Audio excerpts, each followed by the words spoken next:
wali Allah ini. Siapa sih mereka? Wali Allah teman-teman adalah semua orang muslim. Ada garis bawah kata muslim. Selain muslim, walaupun sealim apapun, nggak ada hubungannya. Semua atau setiap orang muslim yang menerapkan semua perintah Allah, baik mengerjakan kepatuhan atau meninggalkan larangan. Semua muslim yang menjalankan perintah Allah, baik mengerjakan perintah atau meninggalkan larangan. Dan dalam mengerjakan perintah ini, wali Allah itu tidak memilah mana yang wajib, mana yang sunnah. Semua dikerjakan. Selama masih ada sedikit yang tidak dikerjakan, maka predikat ini hilang dari dia. Nggak ada. Nanti akan kita rincikan masalah itu. Yang jelas semua perintah, mau wajib, mau sunnah. Orang-orang seperti ini tidak usah lagi ditanya sudah. Sholat duha bukan lagi 2 rakaat, 12 rakaat maksimal. Sholat nggak pernah ketinggalan takbiratul ihram pertama di masjid. Di saf awal mereka bersaing semuanya. Tiap hari baca Al-Quran. Mereka jalankan seperti para sahabat, 1 hari 10 juz, 3 hari khatam. Semua maksimal. Puasa Senin Kamis sudah nggak pakai ditanya. Nggak ada lagi istilahnya kayak sebagian antum diundang buka puasa langsung. Baru diajak dikasih teh botol sudah buka puasa. Baru dikasih nasi goreng 1 bungkus buka puasa. Nggak ada itu dalam wali Allah. Puasa jalan puasa. Apapun godaannya. Sunnah, apalagi wajibnya, nggak ditanya lagi wajib. Kalau meninggalkan larangan, mereka akan meninggalkan yang haram dan yang makruh. Haram nggak pakai ditanya lagi udah. Semua haram itu habis dalam hidup mereka, nggak ada lagi. Haram nggak akan disentuh, nggak akan dilihat, tidak akan dicoba-coba. Begitu juga dengan yang makruh. Contoh misalnya ulama hadis. Mereka menjadikan salah satu syarat orang ini thiqah, bisa dipercaya, terima hadisnya, kalau dia meninggalkan yang makruh. Yang haram gak dibahas lagi. Artinya kalau makruh aja ditinggalin apalagi yang haram. Tidak pernah ada perawi hadis minum berdiri. Makruh, tapi gak pernah dikerjain sama mereka. Tidak pernah ada perawi hadis itu yang makan sambil jalan, gak ada. Memang tidak dilanggar sama mereka. Karena tolok ukurnya, kapan dia melakukan hal yang makruh, berarti ada sesuatu yang dia anggap remeh dari Nabi SAW. Nabi larang, nggak usah pilih, haram atau makruh dua-duanya nggak ada istilah bagi dalam hidup saya, habis ceritanya. Nggak bakal dilanggar. Ini rincian dari definisi wali itu sendiri.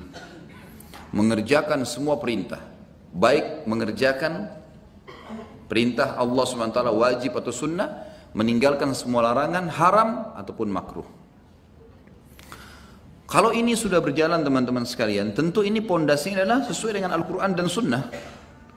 Karena Imam Syafi'i rahimahullah mengatakan begini, kalau ada orang terbang di udara atau jalan di atas air, jangan pernah kau percaya dia sebagai wali Allah kalau dia cerita tentang dirinya. Saya sholat malam setiap malam. Saya dan saya. Ini semua kalimat saya dan aku ini kalau sudah keluar dari mulut seseorang, lupain dia waliullah ini, nggak ada ceritanya. Saya sudah bantu sana, saya sudah ini, saya sudah itu, saya sudah lakukan dan seterusnya. Ini habis sudah. Sampai sebagian ulama salaf, kalau ada kudanya lewat dan ada orang tanya, itu kuda Anda? Itu titipan Allah. Dia nggak bilang, iya kuda saya. Nggak ada. Antum baru pakai motor, iya motor saya. Iya mobil saya. Itu rumah saya, lihat nggak? Lihat pekah ya. Sampai mereka tidak pernah menisbatkan apapun yang sifatnya dunia kepada diri mereka. Nggak pernah sama sekali. Nggak ada ceritanya, ini rumah saya, ini mobil saya, ini nggak ada ceritanya. Saya ditanya, itu kuda Anda? Titipan Allah.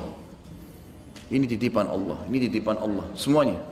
Dia merendah di hadapan Allah Subhanahu wa ta'ala. Jadi ini hal yang mendasar sekali yang menjelaskan kepada kita tentang poin ini.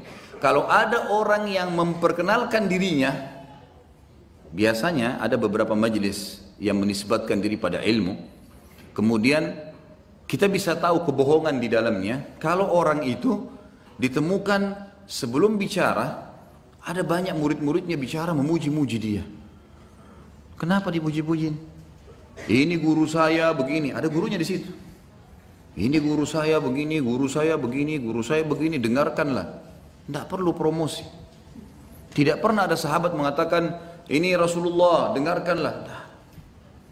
Tidak pernah ada sahabat mengatakan, si fulan ini, dengarkanlah. Dia mau bicara, dia naik, dia sampaikan tahmid dan salawat, dia sampaikan lillahi ta'ala, selesai, bubar semua. Nggak butuh pujian kok, semua untuk lillahi ta'ala.